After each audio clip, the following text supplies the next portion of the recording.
एक बार फिर से आपका स्वागत है आपके अपने YouTube चैनल पर। कल हमने संख्या की प्रश्नावली के जो क्वेश्चन परीक्षा में पूछे जाते हैं माध्य, माध्यक और बहुलक, उनके क्वेश्चनों के एग्जाम्पल हल किए थे, समझे थे। अब अपन इसी कड़ी में आगे एक चैप्टर लेते हैं, प्रश्नावली 9 निर्देशांक ज्यामिति।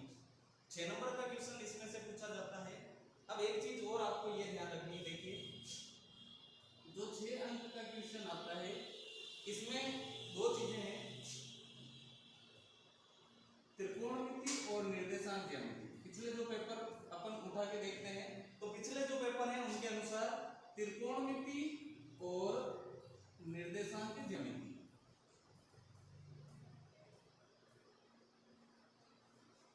इन दोनों में से क्या होता है, या तो त्रिकोणमिति से 6 अंक का प्रश्न आएगा जिसमें 3 + 3 के 2 भाग दे रखे होंगे, या निर्देशांक ज्यामिति से 6 नंबर का क्वेश्चन आता है जिसमें 3 + 3 2 क्वेश्चन दे रखे होते हैं 6 नंबर का, या डायरेक्ट 6 नंबर का आ जाता है। तो क्या होगा, त्रिकोणमिति और निर्देशांक ज्यामिति दोनों में से एक का क्वेश्चन 6 अंक का आएगा, और अगर त्रिकोणमिति में से 6 का आ गया तो इसमें 3 के 2 क्वेश्चन आ सकते हैं, और अगर निर्देशांक ज्यामिति में से डायरेक्ट 6 अंक का आता है तो त्रिकोणमिति में 3 + 3 के 2 क्वेश्चन आ सकते हैं। तो यहाँ पे पैटर्न इसका फिक्स नहीं है कि कौन सा 6 नंबर का आएगा, तो अपने को तैयारी उसी हिसाब से करनी है। अंक बार है, जो टोटल मार्क्स है पेपर में वो 6 नंबर ही है, चाहे 3 + 3 आए या डायरेक्ट 6 नंबर के क्वेश्चन आए। तो निर्देशांक ज्यामिति और त्रिकोणमिति दोनों में से ये क्वेश्चन पूछे जाते हैं। त्रिकोणमिति वैसे ओवरऑल 12 नंबर की है, जिसमें आपके 6वीं, 7वीं और 8वीं तीनों प्रश्नावली है। तीनों प्रश्नावली को मिला के त्रिकोणमिति में से 12 अंक के क्वेश्चन पूछे जाते हैं, जबकि निर्देशांक ज्यामिति में से 6 अंक का क्वेश्चन पूछा जाता है। कई बार इसका जो वेटेज है पेपर में 7 अंक के क्वेश्चन भी आते हैं, जिसमें एक 1 नंबर का पूछ लिया जाता है और एक 6 नंबर का, या 1 + 3 + 3। तो बोर्ड का वैसे पाठ्यक्रम में ये 6 नंबर का दिया हुआ है, लेकिन 7 के क्वेश्चन भी पूछे जाते हैं 7 अंक के। तो इसीलिए अपने को सभी क्वेश्चन क्लियर करने हैं, सभी को समझना है। स्टार्ट करते हैं अपन प्रश्नावली निर्देशांक ज्यामिति। सबसे पहले इसका बेसिक समझते हैं, निर्देशांक ज्यामिति होती है।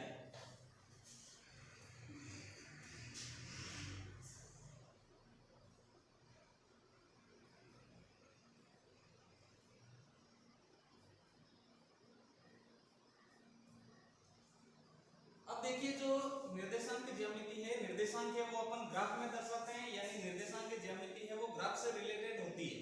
लेकिन आपके सिलेबस के अनुसार इसमें ग्राफ का कोई विशेष रोल नहीं है, बिना ग्राफ के भी अपन इसको हल कर सकते हैं, समझ सकते हैं। निर्देशांक किसी भी बिंदु के कितने होते हैं, 2 निर्देशांक होते हैं किसी भी बिंदु के, एक x अक्ष पर स्थिति और एक y अक्ष पर। क्योंकि जब भी अपन ग्राफ बनाते हैं, जैसे हमने प्रश्न हल किया था 2 चरों वाले रैखिक समीकरण को आलेख विधि द्वारा हल करना, तो उसमें मैंने आपको बताया था ग्राफ बनाते हैं तो अपने इस प्रकार का ग्राफ बनता है, जहां ये वाला जो x है ऊर्ध्वाधर क्षैतिज के रूप में, वो कहलाता है x अक्ष। इधर अपन इसको दर्शाते हैं x बेस से, और ये जो ऊर्ध्वाधर है वो कहलाता है y अक्ष। नीचे की तरफ इसको दर्शाते हैं y बेस से। जहां x अक्ष और y अक्ष मिलते हैं, जैसे ये दोनों यहां प्रतिच्छेद कर रहे हैं, तो ये कहलाता है अपना मूल बिंदु, और मूल बिंदु के निर्देशांक होते हैं 0, 0। जहां पे दोनों x अक्ष और y अक्ष प्रतिच्छेद करते हैं वो कहलाता है मूल बिंदु, और मूल बिंदु के निर्देशांक क्या होते हैं 0, 0, यानी x अक्ष पे भी मान 0 होगा और y अक्ष पे मान भी 0 होगा। ये काफी काम में आता है, ध्यान में रखना है। मूल बिंदु के निर्देशांक होते हैं 0, 0। अब अपन बात करते हैं इसमें, जैसे ही ग्राफ बनते हैं इसमें टोटल जो चतुर्थांश बनते हैं वो बनते हैं 4। चतुर्थांश का अर्थ है चतुर्थ अंक, चौथा अंश। किसी भी वृत्त के 4 भाग कर दें, अगर इसको वृत्त के रूप में खींच लेंगे तो यहाँ पे इसके कितने भाग हो जाएंगे, 4 भाग, यानी चौथा अंश हो जाएगा वृत्त का। तो ये कहलाता है पहला चतुर्थांश, दूसरा चतुर्थांश, तीसरा चतुर्थांश और चौथा चतुर्थांश। पहला, दूसरा, तीसरा, चौथा, एंटी क्लॉकवाइज, घड़ी की दिशा के विपरीत चलता है ये। तो अपने 4 चतुर्थांश होते हैं। पहले चतुर्थांश में प्लस प्लस के रूप में मान होता है, यानी x का मान भी प्लस होगा और y का मान भी प्लस होगा। द्वितीय चतुर्थांश में क्या होता है, x का मान माइनस होता है जबकि y का मान प्लस होता है, तो इसको माइनस प्लस से दर्शाते हैं। तीसरे चतुर्थांश में x का मान भी y माइनस होगा और y का भी माइनस होगा, तो इसके जो निर्देशांक होंगे वो होंगे माइनस कोमा माइनस रूप में। और जो लास्ट चौथा चतुर्थांश है उसमें x का मान प्लस में होता है, धनात्मक होता है, पॉजिटिव होता है, जबकि y का मान ऋणात्मक होता है, तो इसके निर्देशांक होते हैं प्लस और माइनस के रूप में। हमेशा अपने को ये ध्यान रखना है, कभी भी अपन निर्देशांक लिखते हैं तो पहले जो निर्देशांक है वो x के लिखे जाते हैं और उसके बाद y के निर्देशांक लिखे जाते हैं। निर्देशांक जब भी किसी बिंदु के दर्शाएंगे तो पहले x का फिर y का दर्शाएंगे। उदाहरण के द्वारा इसको समझते हैं, मूल बिंदु है तो 0 होगा, एक एक का अंतर ले लेते हैं ग्राफ में, 1 2 3 4 5 ऐसे कंटिन्यू चलेगा। इधर अपन माइनस में दर्शाते हैं तो -1 -2 -3 -4 कंटिन्यू। ऊपर की तरफ प्लस में 1 2 3 4 5, नीचे की तरफ माइनस में -1 -2 -3 -4। अब अगर अपन बिंदु लेके इसको समझे, जैसे मैं यहाँ बिंदु लगा देता हूँ, कोई इस बिंदु के अपने को निर्देशांक बताने, तो इस बिंदु से क्या करेंगे, सीधी लाइन खींच देते हैं इस तरफ और इस तरफ। तो इस बिंदु के जो निर्देशांक है वो कितने होंगे, देखो नीचे की तरफ पहले मैंने बताया x का निर्देशांक लिखना है, तो ये x वाली लाइन पे कहां पे है, 1 पे, और इधर आएंगे तो ये y वाली पे कहां पे है, 2 पे। तो इस बिंदु के निर्देशांक क्या होंगे, 1 2, पहले x का फिर y का है ना, तो इसीलिए x पे 1 और y पे 2, तो 1 2, और दोनों ही देखो प्लस में है तो इसीलिए इसको प्लस प्लस के रूप में दर्शाते हैं पहले चतुर्थांश को। द्वितीय चतुर्थांश में अगर अपन कोई बिंदु लेते हैं, मान लो मैं यहाँ बिंदु ले लेता हूँ, इस बिंदु को देखो अगर नीचे की तरफ लेके आएंगे तो यहाँ मिलेगा, इधर आएंगे तो यहाँ मिलेगा। तो इस बिंदु में देखो अगर x की तरफ आए, x वाली लाइन पे, तो कितना है -2, और y पे आए तो कितना है 4, तो इसके निर्देशांक हो गए -2, 4, यानी पहला माइनस में है और दूसरा प्लस में। इसी प्रकार तीसरा और चौथा है वो आप समझ गए होंगे मेरे कहने का अर्थ, ये अपने निर्देशांक होते हैं। और सबसे अपने को इम्पोर्टेंट ध्यान रखना ये है कि पहले x पे जो निर्देशांक होते हैं वो लिखे जाते हैं, फिर y के जो निर्देशांक होते हैं वो लिखे जाते हैं। तो ये तो अपने बेसिक चीज है जो आप छोटी कक्षाओं से कंटिन्यू पढ़ते आ रहे हैं। अब अपन बात कर लेते हैं आपके सिलेबस में कौन कौन से सूत्रों का प्रयोग करना है, जो अपने सूत्र काम में आएंगे सिलेबस के अनुसार, वो सूत्र क्या हैं उनके बारे में थोड़ी सी अपन चर्चा कर लेते हैं। जो अपना पहला फॉर्मूला है वो काम में आएगा इस प्रश्नावली में, दो बिंदुओं के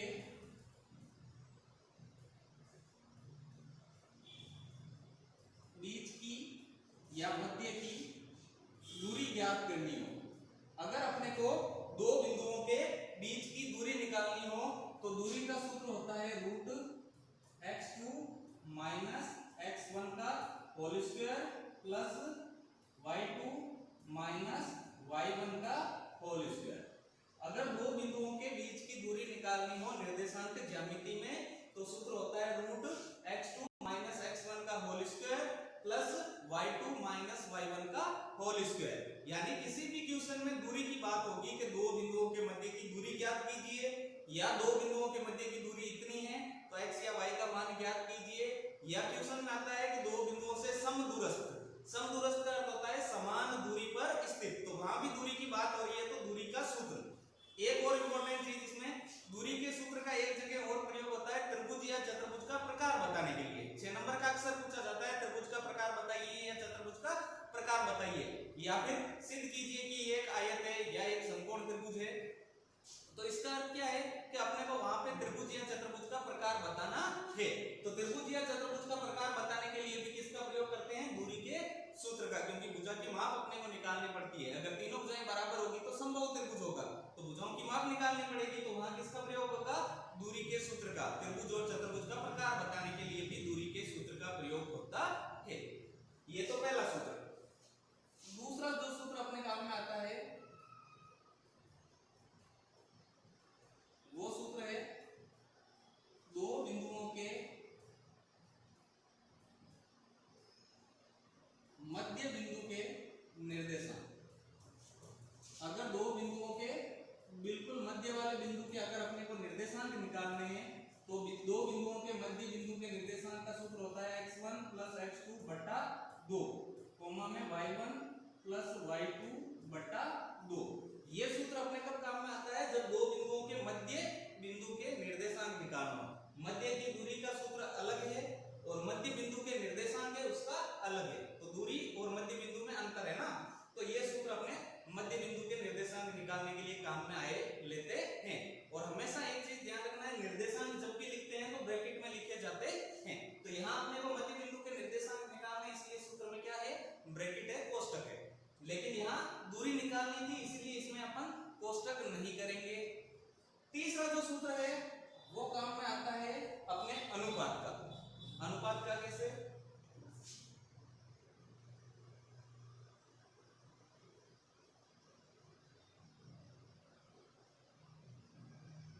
अब अनुपात भी जो होता है वो दो प्रकार का होता है।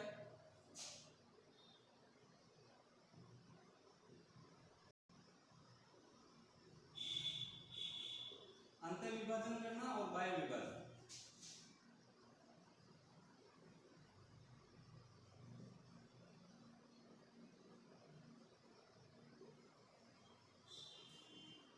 देखिए, दो बिंदुओं को अंतर विभाजित करने वाले बिंदुओं के निर्देशांक कैसे?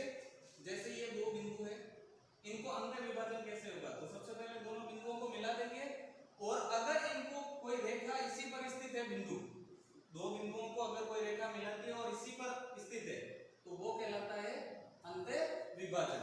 और अगर देखो दो बिंदु है, इनको हमने मिला दिया और तीसरा बिंदु कहीं बाहर है तो ये कहलाएगा बाह्य विभाजन। तो विभाजन कितने प्रकार का होगा? दो प्रकार का, अंतर विभाजन और बाह्य विभाजन। अंतर विभाजन में तो जो बिंदु है वो इन दोनों को मिलाने वाले रेखाखंड पर स्थित होगा, जबकि बाह्य विभाजन में दोनों को मिलाने वाले रेखाखंड के बाहर स्थित होगा। इस तरफ भी हो सकता है, इस तरफ भी हो सकता है, तो वो कहलाता है बाह्य विभाजन। दोनों के सूत्र में ज्यादा डिफरेंस नहीं है। अंतर विभाजन में प्लस के चिन्ह का प्रयोग होता है, बाह्य विभाजन में माइनस, बाकी सेम ही सूत्र है। तो अंतर विभाजन का सूत्र होगा m1x2 प्लस m2x1 बटा m1 प्लस m2। और y का अगर लिखें तो m1y2 प्लस m2y1 बटा में m1 प्लस m2। और निर्देशांक है इसलिए क्या कर देंगे अपन? कोष्टक कर देंगे। तो ये होता है अंतर विभाजित करने वाले बिंदु के निर्देशांक का सूत्र। पहले x का फिर y का, इसमें भी पहले x का फिर y का, इसमें भी पहले x का फिर y का, ये कंटिन्यू चलता है। अगर बाह्य विभाजन का सूत्र हो तो बाह्य विभाजन का मैंने आपको बताया सूत्र सेम ही है, सिर्फ इसमें प्लस आता है, इसमें माइनस। तो बाह्य विभाजन का सूत्र हो जाएगा m1x2 माइनस m2x1 बटा m1 माइनस m2। इसी प्रकार m1y2 माइनस m2y1 बटा m1 माइनस m2। सिर्फ प्लस की जगह क्या कर देना है? माइनस। अंतर विभाजन में प्लस, बाह्य विभाजन में माइनस, बाकी सूत्र सेम है। आगे होगा समझ में? तो ये अपने जो तीन सूत्र हैं, जैसे तीन ही गिनो, चौथा तो प्लस की जगह माइनस करना है, तो ये अपने तीन मुख्य सूत्र है वो काम में आएंगे। या मानो तो चार मान सकते हैं, चार सूत्र है इस प्रश्नावली में और 6 अंक का क्वेश्चन है वो पूछा जाता है, 6 नंबर के क्वेश्चन इसमें से पूछे जाते हैं। तो ये सूत्र आपको समझ में आ गए होंगे अच्छे से, बिल्कुल इजी क्वेश्चन है, सूत्र है। अब अपन इनके कुछ क्वेश्चन लेके हल करेंगे। सबसे पहले अपन इसी के उदाहरण लेते हैं, दूरी वाले सूत्र के। अब देखो इसमें एक और चीज मैं आपको बता देता हूं, x1 x2 y1 y2, इसमें भी x1 x2 y1 y2, इसमें भी x1 x2 y1 y2 आ रहे हैं सभी सूत्रों में ना। तो x1 x2 और y1 y2 होते क्या है? अभी मैंने आपको बताया था कोई भी बिंदु है उसके निर्देशांक क्या होते हैं? x और y। इसी प्रकार का दूसरा बिंदु होगा, उसके भी निर्देशांक क्या होंगे? x और y, है ना। लेकिन सभी में जो मान है वो समान नहीं रहता है, अलग अलग रहता है। इसीलिए जो पहला बिंदु है उसमें अपन 1 लगा देंगे, x1 और y1। दूसरा बिंदु है तो 1 लगा देंगे x2 y2। पहले बिंदु का हो जाएगा x1 y1, दूसरे का हो जाएगा x2 y2। आगे बात समझ में? इसलिए ये x1 और x2 काम में आता है। और यहाँ देखो एक चीज हो रही है, m1 और m2, m1 और m2, ये क्या होता है? तो सूत्र किसका है? दो बिंदुओं को अंतर विभाजित या अनुपात में बांटने वाले बिंदु के निर्देशांक। तो अनुपात में जो अनुपात दिया हुआ रहेगा, 2:3 आ गया कुछ भी, तो वो क्या कहलाता है? पहला अनुपात m1 और दूसरा अनुपात है वो m2 कहलाता है। तो x1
सबसे पहले अपने को बिंदु दे रखे हैं दो, ये पहला बिंदु है 4,5 है जिसके निर्देशांक, और दूसरा बिंदु है उसके निर्देशांक है 2,3। तो अपन दो बिंदु लगा लेते हैं, ये दो बिंदु है, पहला बिंदु है उसके निर्देशांक है 4,5 और दूसरा बिंदु है उसके निर्देशांक है 2,3।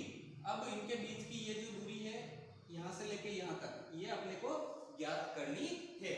नामांकित कर देते हैं, इसको ए मान लेते हैं, इसको बी। अभी मैंने आपको बताया था किसी भी बिंदु में जो निर्देशांक होते हैं पहले x x का फिर y x का, इसी प्रकार इसमें पहला x x का दूसरा y x का। पहले बिंदु को अपन x1 y1 से दर्शा देंगे, दूसरा है तो x2 y2 से दर्शा देंगे। अब अगर अपन चित्र बना के इसको करते हैं, जहां तक संभव आप चित्र बना के करें, गलती नहीं होती। ए और बी हमने दो बिंदु माने हैं, प्रश्न में कहीं दिया हुआ नहीं है, तो सबसे पहले अपन ये लिख सकते हैं माना कि दो बिंदु कौन कौन से हैं, ए और बी।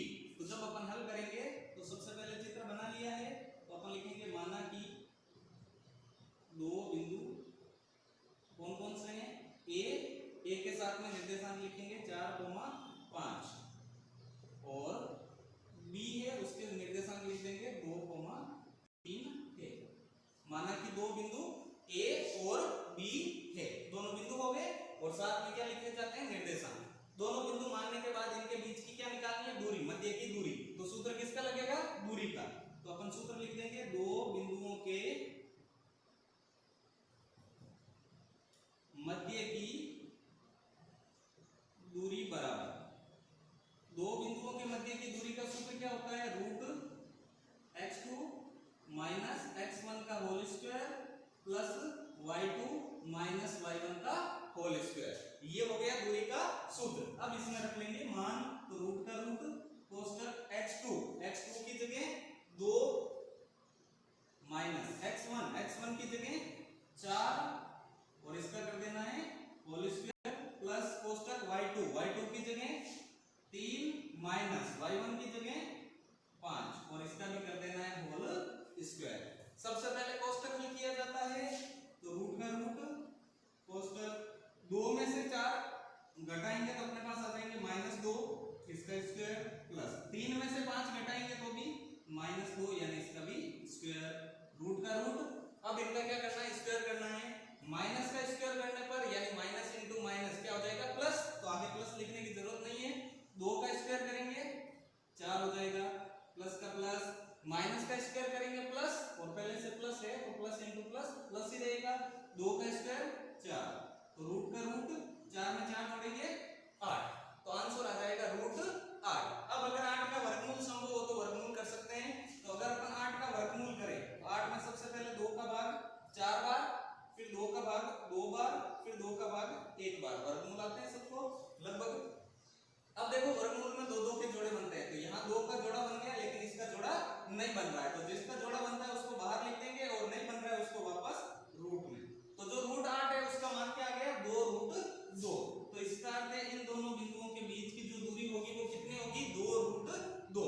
और अब इसमें मापन इकाई अपने पास नहीं है, मीटर है, सेंटीमीटर है, किलोमीटर है, नहीं है ना, तो मापन इकाई नहीं होती है, तो वहां सीधे अपने को क्या लिख देना है, इकाई, ये शब्द अपने को लिखना है। तो इन दोनों के जो बीच की दूरी होगी दोनों बिंदुओं के, वो हो जाएगी 2 रूट 2 इकाई। तो ये पहला सिंपल क्वेश्चन हो गया। उदाहरण और समझते हैं दूरी वाले का ही कंप्लीट करेंगे अपन।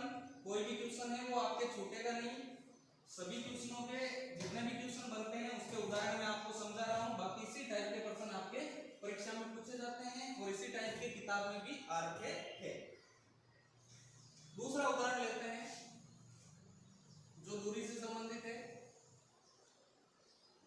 उदाहरण 2 में देखो, जैसे दो बिंदु दिए हुए हैं अपने को x, 3 और 5, 7, तो अपन लिखते हैं दो बिंदु x, 3 और 5, 7 के बीच की दूरी 5 इकाई हो तो x का मान ज्ञात कीजिए।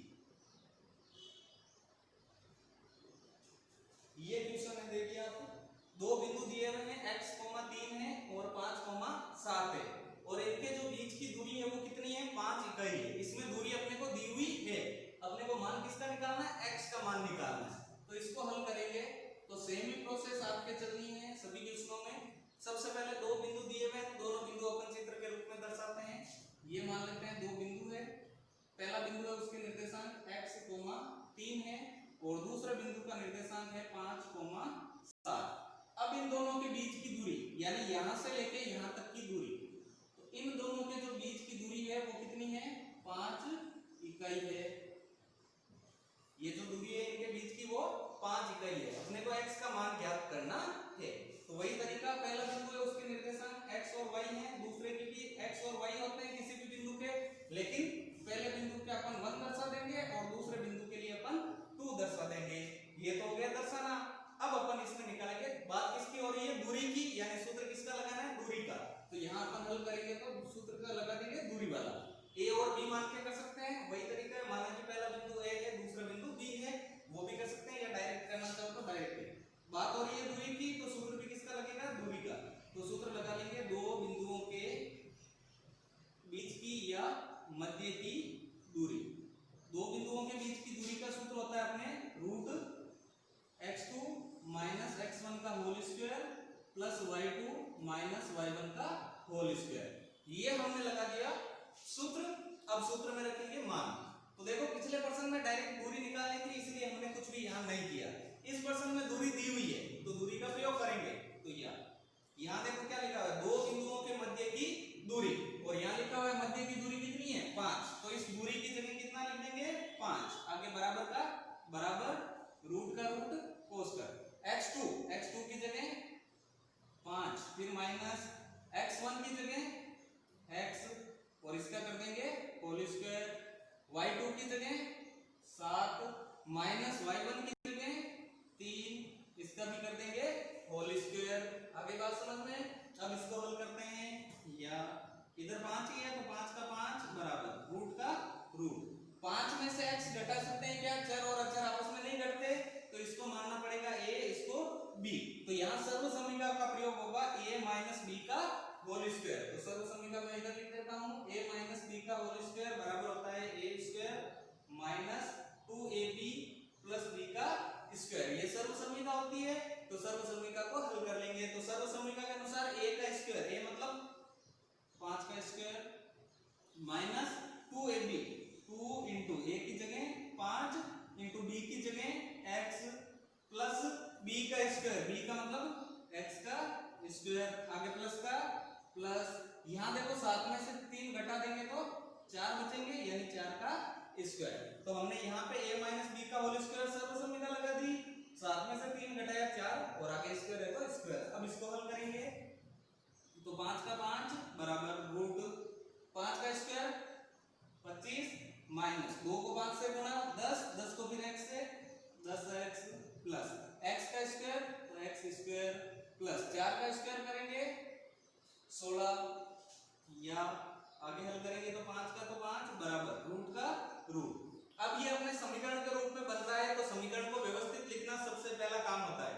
व्यवस्थित लिखने का मतलब है सबसे पहले चर की अधिकतम घात, फिर उससे कम, लास्ट में अचर संख्या।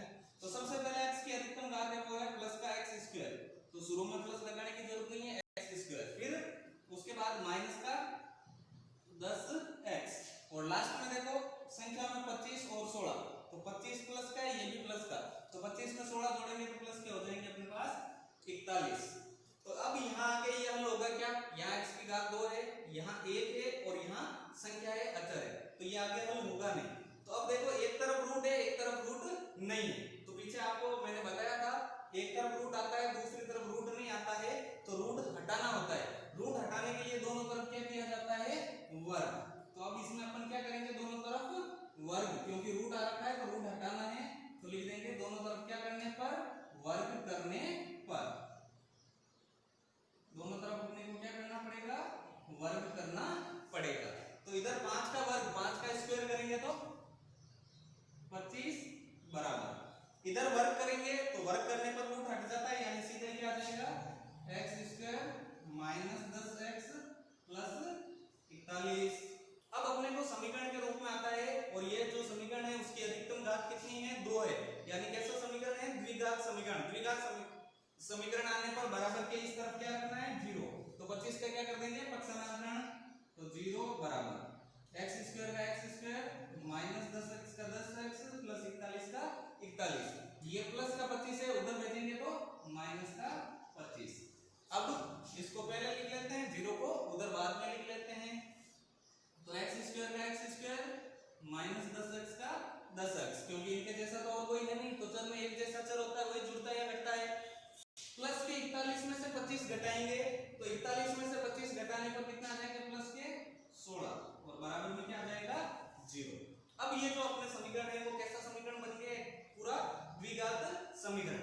द्विघात समीकरण हल करने की विधियां आपके सिलेबस में है। द्विघात समीकरण जब भी आता है तो अगर दो पद होते हैं तो पक्षांतरण करके या कॉमन लेके करना होता है, और अगर दो से ज्यादा यानी तीन पद आ जाते हैं, तीन से ज्यादा वैसे आते नहीं है, अगर तीन पद हैं द्विघात समीकरण में तो तीन पद होने पर बाह्य पदों का गुणा और बीच वाले पद की जोड़ या बाकी इस प्रकार करनी है कि उनका गुणनफल बाह्य पदों के गुणनफल के बराबर हो। कैसे करेंगे देखो, ये पहला पद है, ये दूसरा, ये तीसरा, तीन पद है तो तीन पद होने पर बाह्य पदों का गुणनफल। सिर्फ संख्या को काम में लो, चर को भूल जाओ एक बार के लिए। कई जने चर लिख के करते हैं, लिख सकते हैं बिल्कुल, ये अपना रफ कार्य होता है, लेकिन मैं बता रहा हूं आपको सिर्फ संख्या को ध्यान में रखो। इधर बाहर की तरफ संख्या कोई भी नहीं है यानी 1 और इधर बाहर की तरफ है 16, तो बाह्य पदों का क्या करना है गुणनफल। इसलिए बता देता हूं, तीन पदों वाले जब भी द्विघात समीकरण को हल करना होता है तो पहला स्टेप होता है बाह्य पदों का क्या करना है गुणनफल, यानी गुणा करना है। बाह्य पदों का क्या करेंगे गुणा। तो इधर बाह्य पद है 1 और इधर है 16, यानी 1 को 16 से गुणा करेंगे तो कितना आ जाएगा 16। ये तो पहला काम। दूसरा काम क्या है, मध्य पद की जोड़ या बाकी। जो मध्य पद है उसकी क्या करनी है जोड़ या बाकी। कई बार जोड़ करनी पड़ती है, कई बार बाकी करनी पड़ती है। सिंपल सा तरीका है, 1 से शुरू कर दो, 10 लाने तो जोड़ से शुरू करते हैं अपन। 1 में कितना जोड़ेंगे कि 10 आ जाए, मध्य पद की बात हो रही है, सिर्फ मध्य में 10 है तो 1 में 9 जोड़ने पर 10 आ जाएंगे, तो मध्य पद जोड़ में तो 10 आ गया, लेकिन इनका जो गुणा है मध्य पदों का वो कितना होना चाहिए 16। तो 1 और 9 का अगर अपन गुणा करेंगे तो कितना आएगा 9, लेकिन यहाँ गुणा में 16 है, इसका मतलब ये अपना सही नहीं होगा। 1 से नहीं आ रहा है, 2 ले लो, 2 में कितना जोड़े कि 10 आ जाए, तो 2 में अगर अपन 8 जोड़ते हैं तो 10 आ जाता है, और 2 और 8 को अगर अपन गुणा करेंगे तो कितना आ जाएगा 16, तो गुणनफल बराबर आ गया। तो इसका मतलब जो अपने गुणनखंड करेंगे, टुकड़े करेंगे, वो क्या हो जाएगा 2 + 8, साथ में यहाँ x है तो इसीलिए अपन यहाँ लिख देंगे x, 2x और 8x। फिर ये चिन्ह प्लस का होता है तो प्लस का होने पर कोई भी चेंज नहीं करना है, माइनस का होने पर चिन्ह क्या हो जाएगा चेंज, क्योंकि यहाँ माइनस है यहाँ प्लस, तो माइनस प्लस क्या हो जाएगा माइनस, फिर यहाँ प्लस है यहाँ माइनस, तो माइनस प्लस माइनस, यानी माइनस आने पर चिन्ह चेंज कर देंगे। तो -10x है उसके टुकड़े क्या हो जाएंगे -2x और -8x, तो x² का x², 10x की जगह लिख देना है -2x -8x, फिर प्लस 16 का 16 बराबर 0। तीन पदों से कितने पदों में कन्वर्ट हो गया, ये 4 पदों में, 4 पद आ गए, तो 4 पद होने पर 2 2 के जोड़े, ये 2 का जोड़ा, ये 2 का जोड़ा, और अब अपने को क्या करना है 2 का जोड़ा बनाने के बाद कॉमन लेना है, तो कॉमन ले लेंगे, इसमें x है इसमें भी x, तो कॉमन क्या आ जाएगा x, x² में से x कॉमन ले लेंगे, x माइनस का माइनस, यहाँ से x कॉमन ले लेंगे तो 2, फिर आगे माइनस है तो माइनस लगा दो। इन दोनों में देखो 8 का भाग जा रहा है तो कॉमन क्या आ जाएगा 8, तो यहाँ से 8 कॉमन ले लिया तो क्या बचा x, फिर माइनस प्लस माइनस, 16 में 8 का भाग 2 बार बराबर 0। ये पद है वो बराबर आने चाहिए,